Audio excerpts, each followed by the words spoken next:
Yeah, get him! Kill him!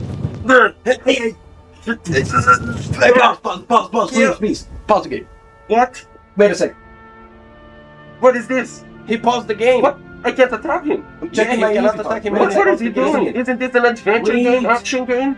No, this is a cozy game. Didn't you know? Cozy? What do you mean? It's like...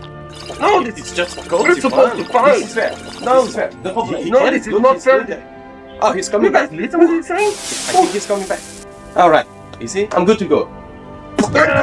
What comes into your mind when I say cozy gaming? Do you imagine some sort of farming, life simulator game like Stardew Valley? Maybe no combat, no challenge at all? An easy game, maybe? Well, I do not think that cozy games are actually a genre, but rather a direction, just like roguelike, you know? But that one is a conversation for another video. Cozy by Google's definition is something that gives the feeling of warmth, relaxation and comfort. So how can a game make you feel cozy? There are a lot of different elements I believe a game can employ to evoke that cozy feeling when we are playing the game. So let's go through them. I believe that there are basically 3 pillars that kinda pushes any game into a cozy definition. The first one is moving at your own pace, or MAYOP. No, nobody calls it that. But I think this is the first pillar of a cozy game. Moving at your own pace doesn't necessarily mean that a game cannot have fast-paced moments. It just means that you got to pick when you're gonna face those moments. Skyrim is a great example of that. It lets you pick quests at any given time you want, and sometimes even without consequences, like you can go to the Stormcloaks and then, oh no, I changed my mind, I want to join the Imperials. So there is a great extent to which Skyrim goes to actually allow you to engage with its content at any given order, time, and level preferences. Obviously they try to, you know, use certain tactics to actually make that work, like the level scaling and making things more dynamic. But yeah, there's a lot of freedom there. If you miss an NPC on Graveyard Keeper, for example, you know you needed to talk to him to start or deliver, finish a quest with him, you can just wait for the next week and go on the same day and talk to him. Bellwright or Palworld, they completely allow you to engage with any of the bosses, the camps, everything in the map at your own pace. They are there, you get to discover them, but if you want to, you know, to challenge them at another time, you can. To put it into perspective, games like Don't Starve Together put much more pressure into the player on regular difficulty. I feel that games where if you fall off pace you will be handicapped for the remainder of the run are games that do not allow you to go at your own pace. Tell me in the comments if you agree with that. I believe that when a game gives you that control of how fast you can progress, you are also allowed to just sit in and enjoy the moment.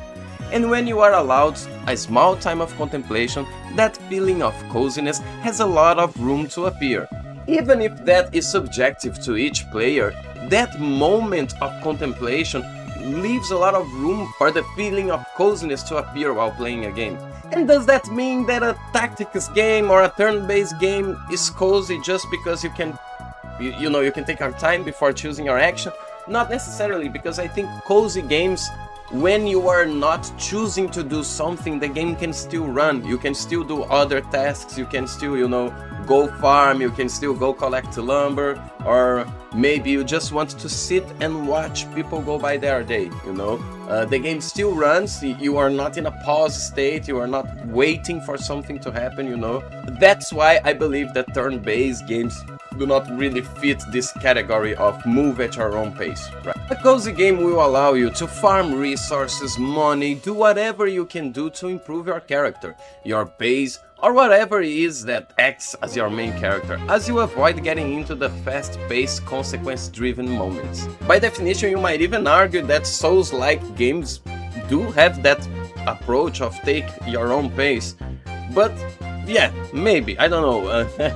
Being cozy is really subjective, and let's check the other pillars and see if Souls-like games actually fit the other aspects of a cozy game in my opinion. The second pillar I want to talk about, I think it's paramount to a cozy game, is the presence of minimal consequences and easy checkpoints. One huge critique people have for Bethesda lately is the lack of consequences in many of the quest lines and choices in the game. I mocked about Skyrim, where you can, join the Imperials, then Stormcloaks, and while yes, that is a very good and valid critique for an RPG, that I think pushes Skyrim into more of a cozy game, where there is not really a lot of consequences, where you can save anywhere you want, and I think that gives us more room to feel safe, to feel that we can just try and do silly stuff, to feel that the game is really leaning into comfort, And as you might have noticed, these are opposite pillars of horror games, right? Some classical survival horrors like Silent Hill or Resident Evil only allowed you to save on certain points, like the typewriter or the notes on Silent Hill. This makes it so the points between the save points available are points where you can lose your progress, are points where death really has consequences, because yeah, you can try again, obviously, staple of games is trying again, but that means you lose substantial amount of progress depending on how far you were from your last save checkpoint. So I believe that both the lack of consequences from gameplay and also from choices on the quests and choices you did, I believe these two characteristics, they tie together into an easy feeling, of okay, I can try, I can do a lot of stuff, and if I fail, if I have to reload, the quick save, the scum save, I can just go back a little bit while ago and try again, or maybe avoid this danger, go somewhere else, do something else, and then come back, And I think this is a second very big pillar of cozy games. And not only that, but sometimes you are in a fight and you can just pause, like you can just pause the game and you select I think it's right here, right? And you select the items you want to use, and like there is a lot of room. Even though you are in combat, you are in a fast-paced moment, you can just pause the game and decide, oh, I want to take this, I want to take that, and the more control you give the player to pause, to to wait a little bit and decide what he's going to do, the more comfortable he gets while playing the game, I believe. And that's not necessarily good. Sometimes people want to be challenged by games, sometimes people don't want a game holding their hand, sometimes they want some handicaps, sometimes they want difficulty in their game. I'm just trying to figure out what makes a game cozy and what pushes it into a cozy feeling, not necessarily advocate that all games should be easy and have all these features to make them cozy, I also want to mention Kingdom Come Deliverance 2, because in that game you can only save with the savior snaps, right? And initially that might seem like an element that is opposite to what I just said about cozy games, allowing you to save anywhere, anytime, most of the time, maybe not on combat, right?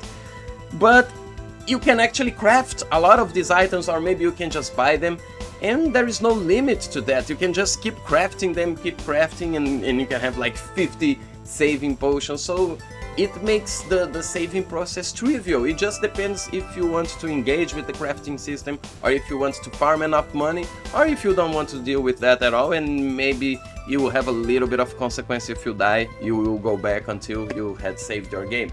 So this is why I believe also Kingdom Come Deliverance 2 leans a lot into the cozy feeling, because even though there is a lot of constraints on how you save your game, it's super easy to overcome that difficulty, and I believe this separates a cozy game from a grindy game, the make things at your own pace characteristic, right?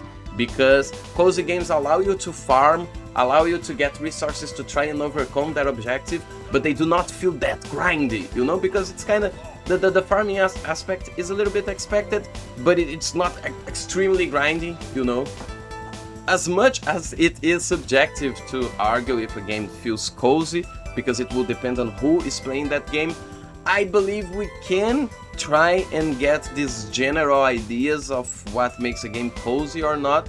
And we are getting into the third pillar, which I believe is predictability. Again, sitting on the far opposite side from the horror genre, which relies a lot on unpredictability, I believe predictability, repetitiveness, these themes can bring a lot of comfort to the player, you know, because a place you are familiar with, and even the dangers, when you are familiar with the dangers of a place, you feel more comfortable because you know to avoid the dangers, you know to identify them, and this predictability, you know, makes the player feel more at ease while playing the game. Basically, this pillar means that there is a certain pattern that you can always count on that game, and these patterns will make you feel safe and in control. Even dangerous patterns might present themselves. In Skyrim, usually the danger sits far away from the starting zones, dungeons are clearly separated from the open world, red dots appears on the compass before you actually even see an enemy. The game is actively trying to warn you of all the dangers before you even commit to these dangers. Granted, while you are running around, there are certain random events that might ruin your run, but even if a dragon just comes out from the sky, usually you have the sound cue, you maybe see him from afar so you can try and save your game, and if you feel like you can't face that dragon, you can try and run to safety. So there is a lot that can be done to try and deal with these problems that the game might present you, and even make safeguards, checkpoints. So it is really cozy even in the face of danger and random events. I'm also reminded of Breath of the Wild, right? When you are playing that game, before you really get into a big dangerous place, area, or get committed into something, you always get those warnings, right? It doesn't matter if it's environmental hazards like super hot or super cold environments that you need protection for, or be it due to you see huge bosses walking around, so you know you need some tools and weapons before engaging with them. The dungeon zones, the puzzle, you know, sanctuaries, shrines, whatever they were called. You can quickly identify them, so before you actually enter them, you know what you're getting into. These patterns make the game feel a lot cozier, and the fact that you can choose where you will go, again, plays into the first pillar, you know, make everything at your own pace. And that predictability in these patterns, for me, only increase the cozy feeling. A horror game would try to break the pattern, would try to fool you, would try to, you know, get the jump on you. And by now you must be feeling that my definition of cozy pretty much is the same definition of safe, right? There is no danger, there is no stakes going on. But not necessarily. Safe would imply that there is almost no danger, and cozy games can even have death as consequences. So I don't think safe is necessarily the same as cozy in games, but cozy games allow the player to minimize the risks to such an extent that the dangers become very manageable to the point of trivialization sometimes.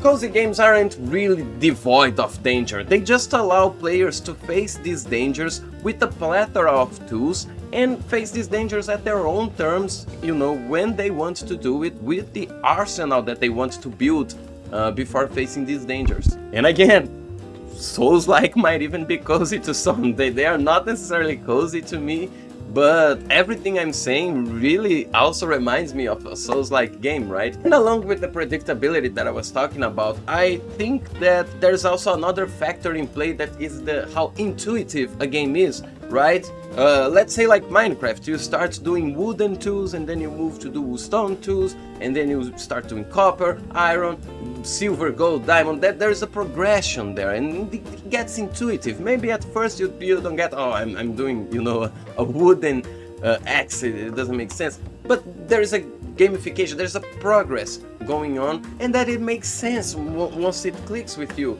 So I think a lot of cozy games need to be somewhat intuitive, you know, they need to be easy. It's not like you're trying to figure out how complex stuff works, right? That removes you from the comfort feeling. So you expect to get seeds to plant wild plants so you can now farm them with more ease and you don't need to go into the wild to collect. There is a lot of things that can translate from the real world into the game and vice versa. These elements that act according to our intuition play into the predictability and thus the familiarity, making the game cozier in the process. Now, Its coziness difficulty? I mentioned earlier that the game Don't Starve Together didn't really feel cozy personally to me. The main reason is that the pace of the vanilla game, at least, feels super fast, and I felt always compelled, to go doing the next thing. And if I slacked off for at any minute, I would feel the consequences of not being productive all the time, It really felt like a min-max game, and min-max is stressful, it is not comfortable, Obviously, I could just change the length of the days, maybe to accommodate for a more comfortable play style for me, and this is a characteristic of a game being cozy and how that is subjective, right? If you fiddle a little bit with how the world challenges you, maybe that game can start to be cozy. But I believe the initial intention of the game actually plays a factor here.